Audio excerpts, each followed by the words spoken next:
तो लगता है कि अगर ऐसा बोला है तो 9 ग्रह तो सुखू को ही ले डूबेंगे, उसके 9 ग्रह तो उसके लिए ठीक नहीं होंगे फिर, क्योंकि 9 ग्रह अगर उसने कहा है तो मुझे लग रहा है कि 9 ग्रह उसको चिमड़ेंगे। और ये मैंने कह ही दिया है कि प्रदेश का किस तरीके से नुकसान हो रहा है। तो जो है कांग्रेस को छोड़ा या छुड़वाया गया। आज प्रदेश की जनता इस बात को महसूस कर रही है कि 9 लोग जो है अंदर की बात को समझ रहे थे कि अंदर क्या चल रहा है। हमने प्रदेश का जो बेड़ा गर्क ये सरकार कर रही थी और मुख्यमंत्री कर रहे थे, हम उसके हिस्सेदार नहीं बनना चाहते। हम इस बात को बार बार बोलते रहे। हमें मालूम था, हमें जानकारी थी कि ये प्रदेश का नुकसान कर रहे हैं और प्रदेश का नुकसान होते हुए हम देखना नहीं चाहते थे। इसलिए हमने इनसे किनारा किया कि हम आपके हिस्सेदार इसके नहीं बनना चाहते हैं। आज स्थिति आपके सामने है। और जब आदमी ऐसे काम करता है तो इसका इनसिक्योरिटी जो पैदा होती है जिस आदमी में, वो ऐसे काम करता है। मीडिया का जब से हिंदुस्तान गुलाम था तब से मीडिया लिख रहा है, और मीडिया की स्वतंत्रता को लगाम लगाना, उस पर अंकुश लगाना, उनको डराना, उनको धमकाना, मुझे लग रहा है ये किसी भी लोकतंत्र में सही नहीं है। दूसरी बात मैं कहना चाहता हूं, अब मुझे लग रहा है कि कांग्रेस पार्टी को भी कुछ चर्चाएं हैं कि इसके बारे में कुछ ना कुछ उनको विचार कर रहे हैं। तो वो हमारा मामला नहीं है, ये कांग्रेस का अंदरूनी मामला है कि उन्होंने क्या करना। परंतु आज हिमाचल प्रदेश बचना चाहिए, हिमाचल प्रदेश आगे बढ़े। और इस तरीके से जो प्रदेश में काम चल रहा है, इससे प्रदेश की तबाही जो है वो हो रही है। विकास के काम बंद पड़े हैं, कोई काम के लिए तैयार नहीं। आज ठेकेदार काम करते हैं तो उनकी पेमेंट नहीं होती है क्योंकि पैसा नहीं है। तो इसलिए आज हिमाचल प्रदेश पूरे देश में जो है इन लोगों ने बदनामी करके और हिमाचल प्रदेश की बदनामी करी है। खासतौर पर जो नेशनल मीडिया में चर्चा है कि हिमाचल प्रदेश की जो कांग्रेस की सरकार 2022 में बनी और जिस तरीके से 10 गारंटियां दी गई और उन गारंटियों को लेकर हिमाचल प्रदेश की भोली भाली जनता ने अपना मतदान दिया और हिमाचल प्रदेश में कांग्रेस की सरकार बनाई, और उन गारंटियों को 2 सालों में लेकर जो हिमाचल प्रदेश की जनता में जो एक निराशा लोगों को मिली, और वही चर्चा 10 गारंटियों की चर्चा हरियाणा के उपचुनावों में और राष्ट्रीय स्तर पर जो है वो आज हो रही है कि हिमाचल प्रदेश के भोले भाले लोगों को तो कांग्रेस ने ठगा। अब हरियाणा के लोग जो हैं वो कांग्रेस की झूठी गारंटियों में आने वाले नहीं हैं, और हरियाणा की जनता ने किसी की गारंटी पर मोहर लगाई, विश्वास किया तो देश के यशस्वी प्रधानमंत्री नरेंद्र मोदी जी की गारंटी पर मोहर लगाई और तीसरी बार सरकार बनी। नतीजे आए हैं,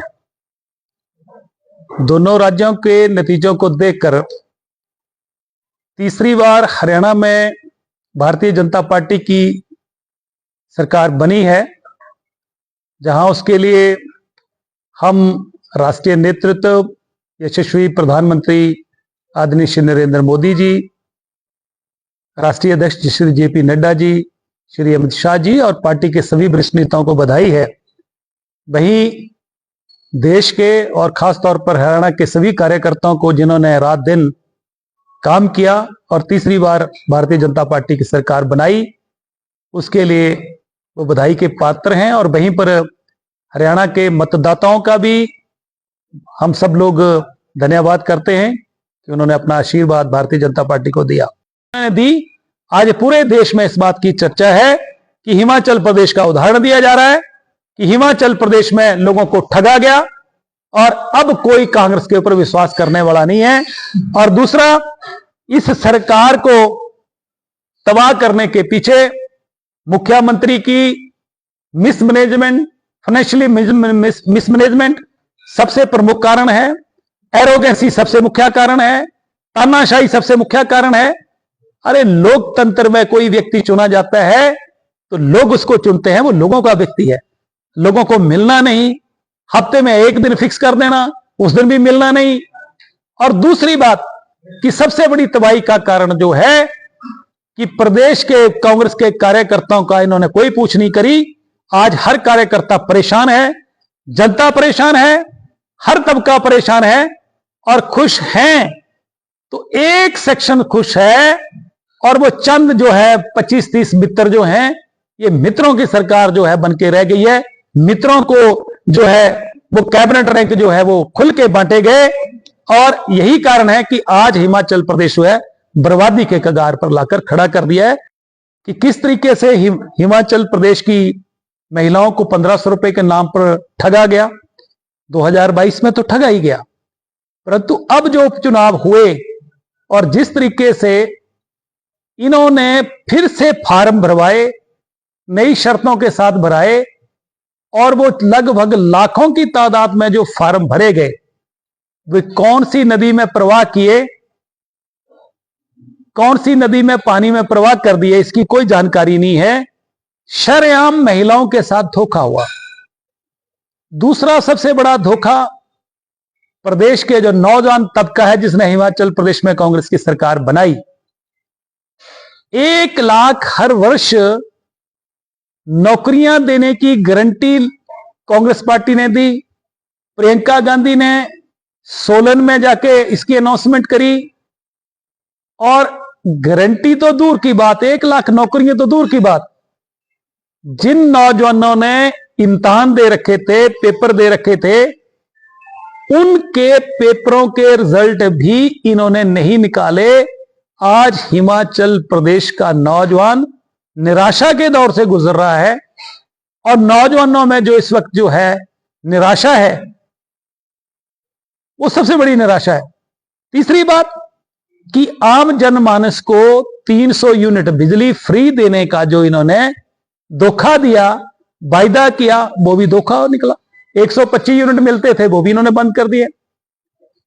चौथी बात कि गोबर 2 रुपए किलो लेने की बात, कोई इसके अलावा और जो गारंटियां इन्होंने दी थी कि 100 रुपए लीटर जो दूध देंगे, ये सारी की सारी गारंटियों की चर्चा जहां भी जिन भी राज्यों में चुनाव हो रहे हैं उन राज्यों में इस बात की चर्चा हो रही है कि नाकामी की वजह से हरियाणा में जो है कांग्रेस को मार पड़ी और हरियाणा में सरकार बनी तो वहां पर जो डेवलपमेंट के काम भारतीय जनता पार्टी की सरकार ने किए उस पे वहां पर मोहर लगी।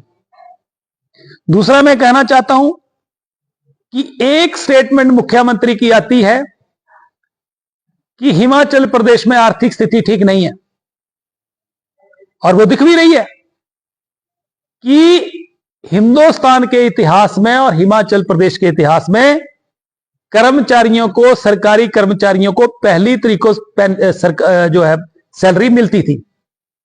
पिछली बार 10 तारीख को मिली, अभी तक भी पेंशनर्स को पेंशन नहीं मिली, पिछली बार लेट मिली। अभी इस बार भी प्रदेश के जो पेंशनर्स हैं उनको पेंशन नहीं मिली। दूसरी स्टेटमेंट मुख्यमंत्री की आती है कि नहीं, हिमाचल प्रदेश की आर्थिक स्थिति ठीक है। अरे भाई, आर्थिक स्थिति ठीक है तो कर्मचारियों को तनख्वाह क्यों नहीं मिल रही है? प्रदेश के तमाम काम जो हैं विकास के वो ठप पड़ गए हैं। और विचित्र बात यह है कि केंद्र सरकार से आर्थिक मदद भी मिल रही है। डिजास्टर में पिछली बार पैसा आया, डिजास्टर हुआ, लगभग 1800 करोड़ रुपए के करीब जो है पैसा हिमाचल प्रदेश को मिला। दिल्ली जाते हैं तो हाथ जोड़ते हैं कि मदद करिए, और जब शिमला आते हैं तो हाथ को खुला रख के आंखें निकाल कर दिखाते हैं और केंद्र सरकार को गालियां देते हैं। इसलिए आज हिमाचल प्रदेश का जो है, जो एक प्रोग्रेसिव स्टेट थी, विकास की दृष्टि से आगे बढ़ रहा था हिमाचल प्रदेश, इसको जो है इस सरकार ने और मुख्यमंत्री ने तबाह करके रख दिया है। इस फेस्टिव सीजन अग्रवाल ज्वेलर्स लेकर आए हैं खास स्कीम, सोने पर सुहागा। 10,000 चांदी की खरीद पर पाए मौका चमचमाती कार, स्कूटी, फ्रिज व सैकड़ों इनाम जीतने का। तो आज ही विजिट करें Agarwal jewellers the mall Shimla.